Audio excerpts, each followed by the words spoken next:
ఆనాడు యోనాతాను దావీదును ప్రేమించాడు కాబట్టి రెండు విషయాలు చెప్పాడు. ఒకటి, పొంచి ఉంది ప్రమాదం. రెండు, రహస్య స్థావరాన్ని ఎంచుకో.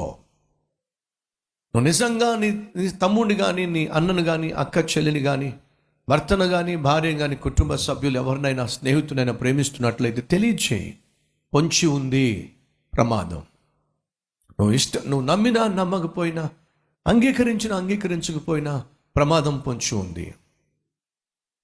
ఒక మనిషి మరణించిన తర్వాత వెళ్తే నరకానికైనా వెళ్తాడు, లేదా పరలోకానికైనా వెళ్తాడు. ఏ పాపము చేయని వాడు పరలోకానికి వెళ్తాడు, పాపం చేసిన వాడు నరకానికి వెళ్తాడు. ఒకవేళ నువ్వు తప్పు చేసిన వ్యక్తివైతే నీ కొరకు నరకం కాల్చుకొని కూర్చుంది, ప్రమాదం పొంచి ఉంది. తెలియచేయాల్సిన బాధ్యత నీకుంది. ఎందుకని? నువ్వు ప్రేమిస్తున్నావు కాబట్టి. యోనాతాను ప్రేమించాడు కాబట్టి పొంచి ఉన్న ప్రమాదం గురించి చెప్పాడు. రెండు, వెంటనే రహస్య స్థావరాన్ని ఎంచుకోవాలి. ఖచ్చితంగా తెలియచేయాలి. త్వరగా నిన్ను రక్షించగలిగినటువంటి లోకరక్షకుడిని ఎంచుకోవాలి. ఎవరు నిన్ను రక్షించగలరో, ఎవరు నిన్ను క్షమించగలరో, ఎవరు నిన్ను పరలోకానికి చేర్చగలరో నువ్వు తెలుసుకోవాలి. తెలిసినటువంటి ఆ సత్యాన్ని నువ్వు తెలియచేయాలి. ఆనాడు ఒక ఉత్తమ సందేశాన్ని యోనాతాను దావీదుకు తెలియచేస్తున్నాడు. ప్రమాదం పొంచి ఉంది, నిన్ను కాపాడుకోవాలి, రక్షించబడాలి. ఇదే సందేశం యొక్క సారాంశం. ప్రమాదం పొంచి ఉంది, కానీ శుభవార్త ఏమిటయ్యా అంటే ఆ ప్రమాదం నుంచి తప్పించగలిగిన లోక రక్షకుడు ఉన్నాడు. ఆయన ప్రభు అయిన యేసుక్రీస్తు తెలియచేయాలి. రెండు, ఉత్తమ లేదా ఉన్నత స్నేహం. కారణం ఏమిటి? చదువుతున్నాను. నేను వచ్చి నీవు ఉన్న శనిలో నా తండ్రి యొద్ద నిలిచి నిన్ను గూర్చి అతనితో మాట్లాడిన తరువాత నిన్ను గూర్చి నాకేమైనా నువ్వు తెలిసిన ఎడల దానిని నీతో తెలియ చెప్పుదును. యోనాతాను తన తండ్రి అయిన సౌలుతో దావీదును గూర్చి దయగా మాట్లాడి, నీ సేవకుడైన దావీదు నీ విషయంలో ఏ తప్పిదమ్మును చేసిన వాడు కాక బహుమేలు చేసెను గనుక రాజా, నీవు అతని విషయములో ఏ పాపము చేయకుందువు గాక. తండ్రి యోనాతానుకు ఒక ఆజ్ఞ ఇచ్చాడు. ఏమిటంటే దావీదును చంపాలి. ఇప్పుడు తండ్రి ఇచ్చిన మాట నేను వినాలా? తండ్రి శాసనాన్ని నేను గైకొనాలా? లేక నా స్నేహితుడిని నేను కాపాడుకోవాలా? తండ్రి మాట వినాలా? లేక తండ్రి మాటను వినకుండా స్నేహితుడిని కాపాడాలా? ఏం చేయాలి నేను? కొన్నిసార్లు మనం బంధుత్వానికో రక్త సంబంధానికో ఎక్కువ ప్రాధాన్యత ఇచ్చి వాస్తవాన్ని, సత్యాన్ని సమాధి చేసే ప్రయత్నం చేస్తాం. ఇది అధిక శాతం ఎక్కడ చోటు చేసుకుందో చెప్తాను వినండి.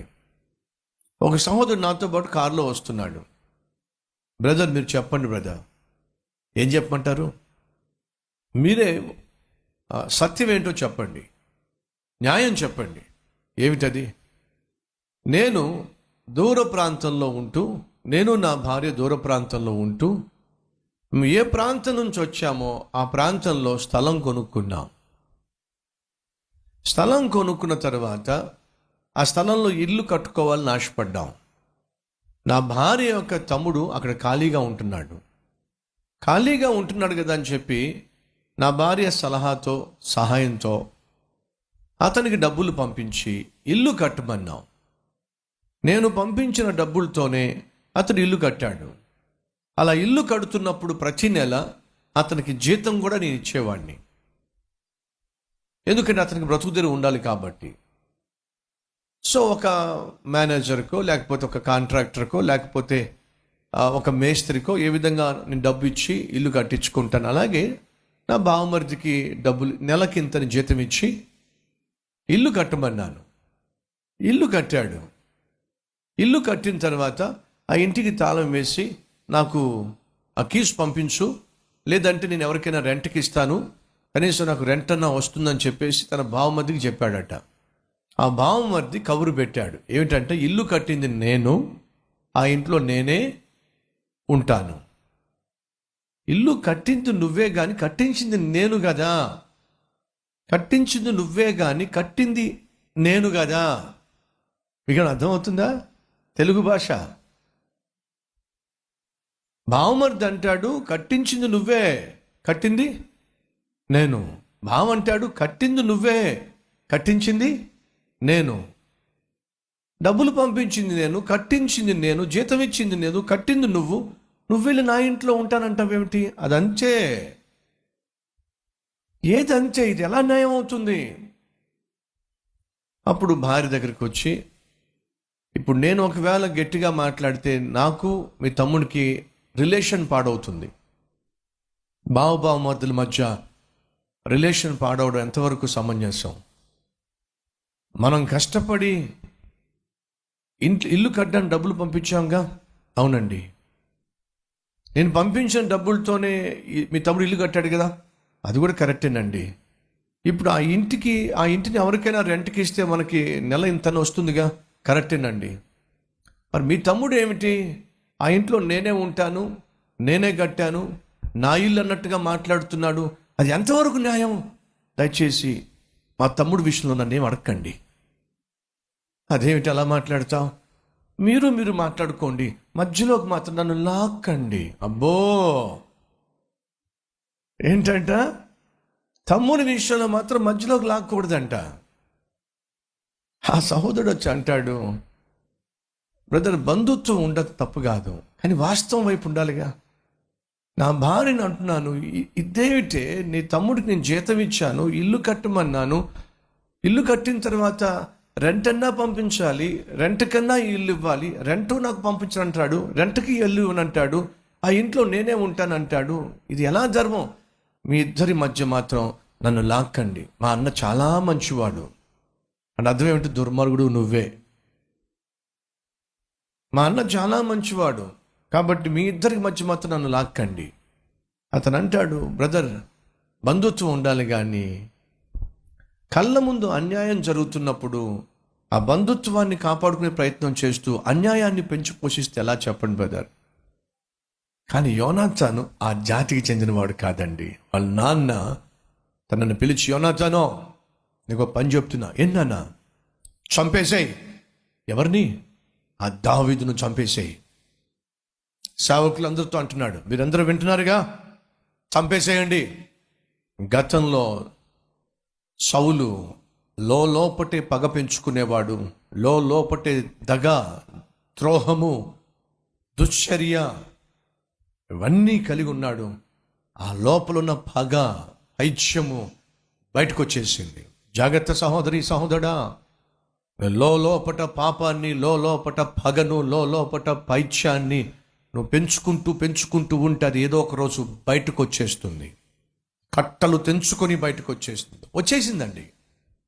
ఇంక దాచుకోలేకపోతే పగని, దాచుకోలేకపోతే అసూయని, దాచుకోలేకపోతే మూర్ఖత్వాన్ని, కోపాన్ని, పాపాన్ని దాచుకోవడం అంత సులభం కాదు. కొంతకాలం దాచగలవు, జీవితాంతం మాత్రం దాచటం సాధ్యము కాదు.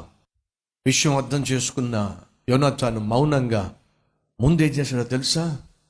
తన తండ్రితో ఆర్గ్యుమెంట్ పెట్టుకోవాలా, ఆవేశంతో కోపంతో ఉన్నాడు. ఆవేశంతో కోపంతో ఉన్నటువంటి ఇతనితో గొడవ పెట్టుకోవడం కంటే ఇతడు ప్రమాదాన్ని కాంక్షిస్తున్నాడు కాబట్టి ముందు నా స్నేహితుని ఏం చేయాలి? కాపాడుకోవాలి. ముందు నా స్నేహితుని కాపాడుకోవాలి.